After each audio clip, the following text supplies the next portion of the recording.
একটা খুনি রাষ্ট্র, বিএসএফ একটা খুনি বাহিনী। এই খুনি বাহিনী থেকে, খুনি রাষ্ট্র থেকে বাংলাদেশের নাগরিকদেরকে রক্ষা করতে হবে। এই জন্য আমাদের বাংলাদেশের যারা সেনাবাহিনী রয়েছে, বিজিবি রয়েছে, ভালো পুলিশ অফিসার যারা রয়েছে, কোন বাংলাদেশি নাগরিক যদি কেউ অপরাধ করেও থাকে, তাকে খুন বা হত্যা করার কোন আন্তর্জাতিক কোন আইনের মধ্যে পড়ে না। গ্রেপ্তার করা হবে, পুলিশে দেওয়া হবে, থানায় যাবে, বিচারালয়ে যাবে, সে কি অপরাধী নাকি নিরপরাধী তারপরে হলে তার বিচার হবে।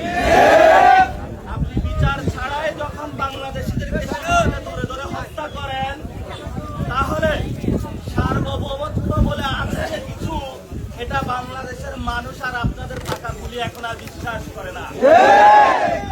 এই জন্য আমরা বলবো, আমরা যারা বাংলাদেশের মানুষ আছি, রক্ত দিয়ে হলেও বাংলাদেশের সীমান্ত রক্ষা করবো।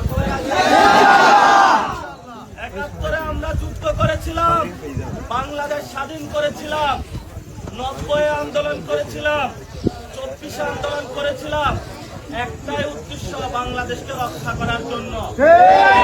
সীমান্ত আপনারা যারা আছেন, আমাদের কোন দল নাই এখানে, কে এনসিপি, কে বিএনপি, কে জামাত, এটা দেখার প্রয়োজন নাই।